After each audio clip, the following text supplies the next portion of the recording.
പൊളിയായിട്ടുണ്ട്. എനിക്ക് വിസിലടിക്കാൻ അറിയില്ല, ഞാൻ വിസിലടിച്ചു തരും. മമ്മൂക്ക ഒരു രക്ഷയില്ല, എന്ത് രസമാണ്, അടിപൊളിയാ. വിഷു ഇത്ര സ്റ്റൈലിഷ് ആയിട്ട്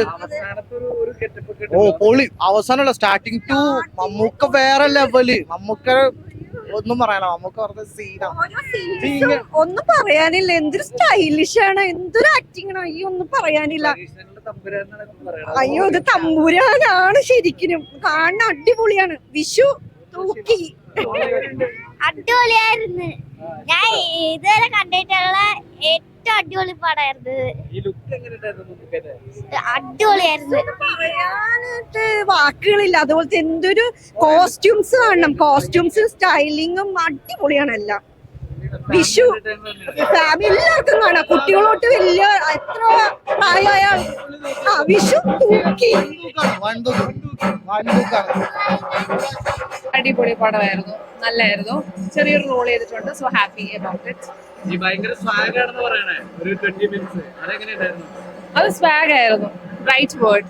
സ്വാഗിൽ അപ്പുറം ഉണ്ടെങ്കിൽ അത് ഇതുപോലത്തെ ഒരു സ്റ്റൈലിഷ് അപ്പിയറൻസിൽ അമൽനീർ മൂവിയിലൊക്കെയാണ് കാണാൻ പറ്റുന്നത്. സോ എന്റെ അനദർ വേർഷൻ ഇപ്പോൾ ഡീൻ ടെന്നിസിൽ. അത് ഡയറക്ടറിനോട് തന്നെ ചോദിക്കണം, why he chose this style. പക്ഷെ ഭയങ്കര യൂണീക്ക് ആണ് ആൻഡ് ഇറ്റ്സ് ക്രിയേറ്റീവ്. എല്ലാവരും പോയി പടം കാണണം. ഓക്കെ. അയ്യോ ആ കോടിക്ലബിന്റെ കാര്യം അറിഞ്ഞൂടാ. I know the creativity is done well. New ഡയറക്ടറാണ്, ഒരുപാട് കഷ്ടപ്പെട്ടാണ് അദ്ദേഹം ഇത് ഒരു പ്രാക്ടിക്കാലിറ്റിയിലേക്ക് മീൻസ് എക്സിക്യൂട്ട് ചെയ്തത് ഈ പ്രോജക്റ്റ്. സോ അതിൻ്റെതായിട്ടുള്ള ഒരുപാട് ചാലഞ്ചസ് ഉണ്ടായിരുന്നു ബസൂക്കയിൽ.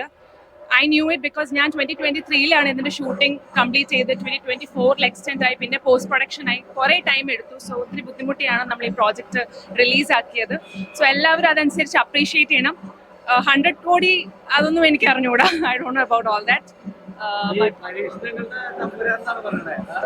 അതെ ഹീസ് ക്രിയേറ്റീവ്. പുള്ളി actually he's crazy, insane about acting. അത് വെരി വെൽ എവിഡന്റ് ആണ് പുള്ളി ചൂസ് ചെയ്യുന്ന ക്യാരക്ടേഴ്സിൽ. കുറച്ച് നാളായിട്ട് അത് തന്നെയാണ് തെളിയിച്ചുകൊണ്ടിരിക്കുന്നത്. നിങ്ങൾക്കും അതെല്ലാം അറിയാം. ഓക്കെ ശരി, അപ്പോൾ താങ്ക്സ്. എല്ലാവരും പടം കാണും.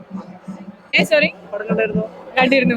ഗംഭീരമില്ല. അയ്യോ മമ്മൂക്ക് ഒന്നും പറയാലോ, ഒരു രക്ഷയില്ല. അടിപൊളി. ഇങ്ങനെ പ്രതീക്ഷയല്ലേ എത്ര വലിയ ട്വിസ്റ്റ്. അതാണ് ഏറ്റവും ഇഷ്ടമായത്. അത് പ്രതീക്ഷിച്ചിട്ടേ ഇല്ല. അപ്പൊ ഗംഭീരം. ഒട്ടും പ്രതീക്ഷിച്ചില്ല. അത് ഒട്ടും എക്സാജറേറ്റ് എന്ന് പറയില്ല, ഗംഭീരമായിട്ട് ചെയ്തിട്ടുണ്ട്. ആ ശരിക്കും ഞെട്ടിച്ചു. അതെ, ഒന്നും തോന്നിയതേ ഇല്ല. ഒരുപാട് ചെയ്ത എക്സ്പീരിയൻസ്. ചിലപ്പോ അച്ഛന്റെ ഒക്കെ ഒരു ലെഗസി ഉണ്ടാവുമല്ലോ മക്കൾക്ക്, അതായിരിക്കാം. സിനിമാ ഫീൽഡിൽ തന്നെയുള്ള ആൾക്കാരാണല്ലോ. അത് ഇനി ഇതിൽ അപ്പുറത്ത് എന്താ പ്രൂവ് ചെയ്യാൻ. ആ ലാസ്റ്റ് സെക്കൻഡ് അങ്ങനെ സാധനം ഇതുവരെ കാണാതിരുന്നിട്ടുള്ളൂ. ബാക്കി റോൾസിലെല്ലാം കണ്ടല്ലോ. കാണാതിരുന്ന ഒരു ഭാഗം കൂടെ കണ്ടു. വരും തോന്നി അവസാന ഭാഗം കണ്ടപ്പോ. അങ്ങനെ വിചാരിക്കണം, അറിയില്ല, ഉറപ്പില്ല. പിന്നെന്താ, തീർച്ചയായിട്ടും. English better. English. How do you feel now? Amazing. It's lovely to be back here. And I hope people love the film. Okay. What about the working with Mammootty? It's always the best. He's the best, right? So we have to. What about the SAG? Is the 20 minutes are absolutely SAG? What's the swag about? Swag. 20 minutes about the extraordinary swag about the. Yeah, it's Dino, man. He's done fantastically. And Mammootty, as always, he's the best. I'm sure everybody's going to love him and everybody's going to love the film. So let's wait. We are hoping on. Yeah. Okay. Take care, man, guys. Thank you so much. Thank you, all of you.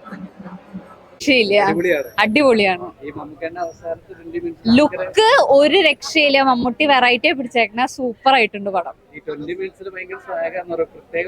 Mammootty വരുമ്പോ നമുക്ക് രോമാഞ്ചം എന്ന് പറയില്ലേ, അതുണ്ട് through out. Mammootty super ആയിട്ടുണ്ട്. രോമാഞ്ചം വന്നിട്ടുണ്ട്, എല്ലാവർക്കും വന്നിട്ടുണ്ട്. അടിപൊളിയായിരുന്നു.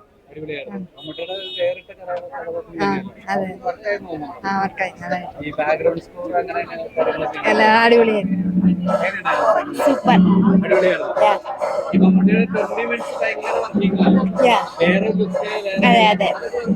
അതെ നല്ല അടിപൊളി. Mammookka glamour super. നല്ല ഗ്ലാമർ, നല്ല ബാക്ക്ഗ്രൗണ്ട് സ്കോർ എല്ലാം കൊള്ളാം. അടിപൊളി. ഇല്ല നല്ല സൂപ്പർ. അതെ അതിലെ ഡയലോഗ് പറയുന്നുണ്ടല്ലോ, ഞാൻ പല റോളും ചെയ്തിട്ടുണ്ട്. അടിപൊളി ഡയലോഗ്. ശരിക്കും രോമാഞ്ചം തന്നെയാ മമ്മൂക്കനെ കണ്ടപ്പോ. വളരെ നന്നായിട്ടുണ്ട്. ഇഷ്ടപ്പെട്ടോ? ഇഷ്ടമായി. സംസാരം എപ്പോഴും മമ്മൂക്കേന്റെ ഒരു ക്യാരക്ടർ സംസാരം ഭയങ്കര സന്തോഷമായിരിക്കും. അപ്പൊ എങ്ങനെ ലാസ്റ്റ് ഒക്കെ എനിക്ക് മമ്മൂട്ടി വളരെ ഇഷ്ടമായി. ഇങ്ങനത്തെ ഒരു മമ്മൂട്ടി ഞാൻ കണ്ടിട്ടില്ലായിരുന്നു. ഇങ്ങനത്തെ ഒരു ക്യാരക്ടർ തെരഞ്ഞെടുക്കാനായിട്ട് അങ്ങനെയൊന്നും അതുകൊണ്ടാണ് ഡേറ്റ് കൊടുത്തു ഈ പടത്തിന്. ലെവൽ മമ്മൂട്ടിയുടെ ഒരു അഴിഞ്ഞാട്ടമാണ് അവസാനത്തെ ഒരു 10 മിനിറ്റ് ഉണ്ട്. അത് കണ്ട് തന്നെ എക്സ്പീരിയൻസ് ആണ് തിയേറ്ററിൽ പോയിട്ട്. എങ്ങനെ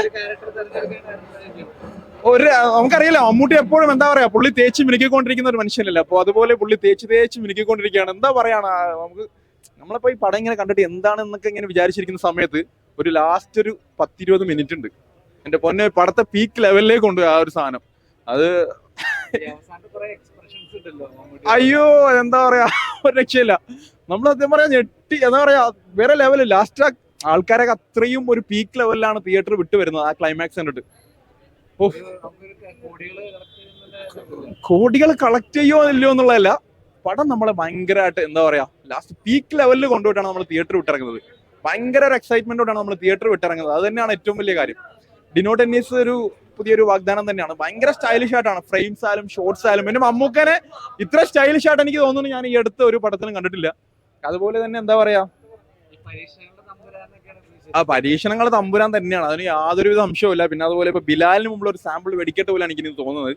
എന്ത് സ്റ്റൈലിഷാണ് 73-ാം വയസ്സിൽ എന്റെ പൊന്നോ ഇജാതി സ്റ്റൈലിഷ് ആണ് ഈ മനുഷ്യൻ. ഒരു രക്ഷയില്ല. ആ സ്റ്റൈൽ കാണാൻ വേണ്ടി തന്നെ നമുക്ക് വേണമെങ്കിൽ ടിക്കറ്റ് എടുക്കാം. അടിപൊളിയായിരുന്നോ? നമുക്ക് എങ്ങനെ ഉണ്ടായിരുന്നു? സൂപ്പർ സൂപ്പർ ആയിരുന്നു.